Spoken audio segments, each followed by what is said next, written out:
ลองหลับตานึกภาพตามนะครับกลิ่นแอร์เย็นๆที่เป่ามาโดนหน้าแต่เอ๊ะทำไมมันมีกลิ่นมาม่าต้มยำกุ้งลอยมาด้วยแล้วก็มีเสียงคนเคาะคีย์บอร์ดดังๆๆๆๆสลับกับเสียงตะโกนอะไรก็ไม่รู้ถ้าภาพพวกนี้มันแวบเข้ามาในหัวนะใช่เลยครับเรากำลังจะย้อนกลับไปที่สมรภูมิรบในวันวานของเราทุกคน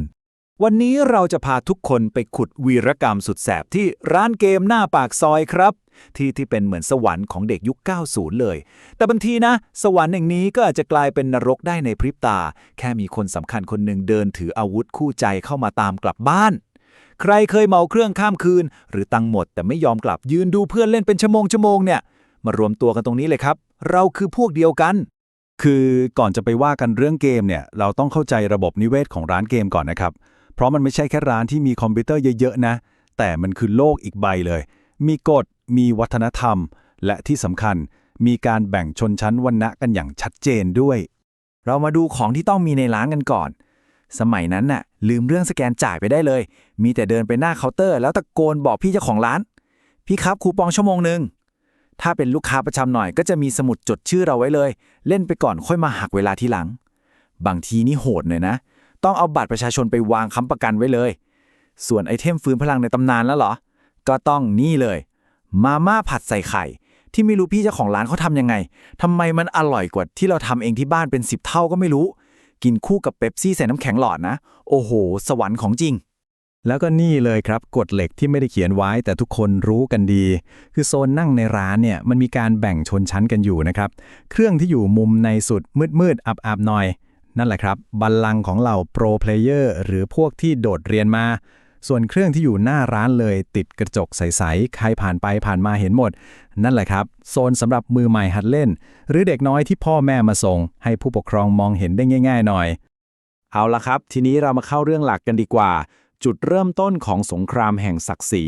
ที่แบ่งเกมเมอร์ออกเป็น2 ฝั่งอย่างชัดเจนนั่นก็คือฝั่ง PC Master Race กับฝั่งราชาคอนโซลหรือที่เราเรียกติดปากว่าร้านเพลย์นั่นแหละครับมาดูกันว่าแต่ละฝั่งเนี่ยเขามีเกมอะไรเป็นอาวุธเด็ดกันบ้างโอ้โหดูสไลด์นี้แล้วคือความทรงจำมันพรั่งพรูออกมาเลยครับฝั่ง PC นี่ก็จะมี Ragnarok Counter-Strike แล้วก็ Red Alert 2 ที่มีเสียงในตำนานอย่าง Kirov Reporting ดังก้องอยู่ในหัวส่วนฝั่งคอนโซลหรือร้านเพลย์นี่ก็ไม่ยอมแพ้ครับมี Winning Eleven ที่มาพร้อมเสียงตะโกนท้าทายประจำร้านว่า Winning ไม่สาด มีโดกาปอนเกมทำลายมิตรภาพในตำนานแล้วก็พวกเทคเคนที่ไม่ต้องรู้อะไรมากแค่ถูจอยสู้กันก็พอมาเจาะลึกวีรกรรมชาว PC กันหน่อยใครเล่น Ragnarok นะต้องเคยแน่นอนเดินไปขอ AB หรือ RG Bless จาก Priest หน้าเมือง Frontera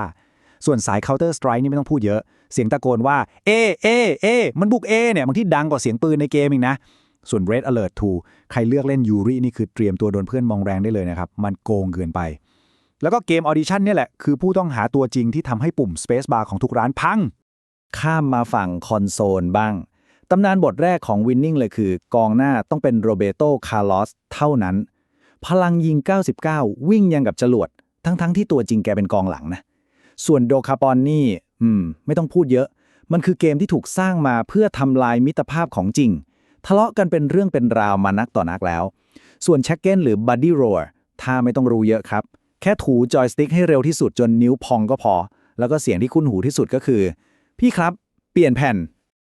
แต่ก็นั่นแหละครับการอยู่ในร้านเกมเนี่ยมันไม่ใช่แค่การเล่นเกมนะมันมีเรื่องของมารยาทสังคมมีกฎเหล็กที่ทุกคนต้องรู้และปฏิบัติตามกันอย่างเคร่งครัดเพื่อให้ทุกคนอยู่ร่วมกันได้อย่างสงบสุขหรือเปล่านะและนี่คือกฎที่สำคัญที่สุดครับเป็นกฎที่ยิ่งใหญ่กว่ากฎหมายใดๆในร้านเกมฝั่งคอนโซลเลยใครที่ทำผิดกฎข้อนี้นะอาจจะโดนประชาทัณฑ์จากคนทั้งร้านได้เลยนะจะบอกให้ใช่แล้วครับห้ามเล่น 1-2 ในเกม Winning การกด L1 แล้วกด X เพื่อส่งบอลที่ 1-2 เนี่ยมันถือเป็นการกระทำที่ขี้โกงไร้ซึ่งน้ำใจนักกีฬาและอาจเป็นชนวนเหตุของการทะเลาะวิวาทได้เลยนะครับบอกเลยว่าเรื่องนี้ซีเรียสมากนอกจากผู้เล่นแล้วเนี่ยในร้านมันจะมีอีกหนึ่งเผ่าพันธุ์ครับที่ขาดไม่ได้เลยนั่นก็คือมนุษย์ขอดูหน่อยพี่พวกนี้คือกลุ่มคนที่ชั่วโมงหมดแล้วแต่ใจยังสู้ยังไม่ยอมกลับบ้านก็จะยืนเกาะอยู่หลังเก้าอี้เรานี่แหละคอยดูคนอื่นเล่นบางทีก็อินจัดนะเผลอสั่งการคนเล่นซะงั้นเป็นทั้งกองเชียร์เป็นทั้งโค้ชจำเป็นเลยล่ะครับแต่ชีวิตในร้านเกมมันก็ไม่ได้มีแต่ความสนุกอย่างเดียวนะครับ มันมีความตื่นเต้นอีกรูปแบบหนึ่ง นั่นคือการเผชิญหน้ากับบอสใหญ่ในชีวิตจริง เป็นภัยคุกคามที่น่ากลัวยิ่งกว่ามอนสเตอร์ทุกตัวในเกมรวมกันซิอีก และบอสที่ว่าเนี่ยคือใครกัน ไม่ใช่บาโฟเมตในแร็กนะ ไม่ใช่จินในเทคเคนด้วย แต่เป็นบอสที่สามารถกดปุ่มเอ็นเกมชีวิตเราในร้านได้ทันทีเลย ถูกต้องครับ แม่มาคำสั้นๆคำนี้แหละครับที่มีพลังทำลายล้างสูงสุด แค่มีคนตะโกนคำนี้ขึ้นมาเบาๆนะ โอ้โหสภาวะวงแตกขึ้นทันที บางคนวิ่งหนีออกหลังร้าน บางคนมุดใต้โต๊ะเป็นภาพที่โกลาหลที่สุดเท่าที่เคยเห็นมาเลย และการปรากฏตัวของบอสใหญ่เนี่ยมักจะมาพร้อมกับอาวุธในตำนานเหล่านี้ครับไม่ว่าจะเป็นไม้เรียว ไม้แขวนเสื้อ หรือสุดยอดแรไอเทมอย่างก้านมะยม แค่เห็นเงาของอาวุธพวกนี้โผล่มาที่หน้าร้านนะ ทุกคนก็พร้อมจะล็อกเอาท์ออกจากชีวิตจริงทันที นอกจากบอสใหญ่อย่างคุณแม่แล้วเนี่ยมันก็ยังมีโศกนาฏกรรมอื่นๆอีกนะครับอย่างเช่น การบุกจู่โจมของอาจารย์ฝ่ายปกครองสำหรับคนที่ยังใส่ชุดนักเรียนอยู่ หรือเหตุการณ์ที่หัวร้อนที่สุดใน3โลกอย่างไฟดับหรือเน็ตหลุดตอนกำลังจะชนะพอดีซึ่งมันมักจะจบลงด้วยเสียงตะโกนประสานเสียงกันทั้งร้านว่าพี่ชดเชยเวลาด้วยนะแต่พอเรามองย้อนกลับไปดีๆนะครับจะเห็นเลยว่าร้านเกมหน้าปากซอยเนี่ยมันเป็นมากกว่าแค่ที่สำหรับเล่นเกมนะแล้วทำไมความทรงจำเกี่ยวกับสถานที่พวกนี้มันถึงยังชัดเจนอยู่ในใจของพวกเราหลายคนมาจนถึงทุกวันนี้ผมว่าคำพูดในสไลด์นี้มันสรุปทุกอย่างได้ดีมากเลยครับไม่มีอินเทอร์เน็ตแต่ทุกคนมีความสุขมากกว่าเด็กสมัยนี้100เท่าคือมันจริงนะ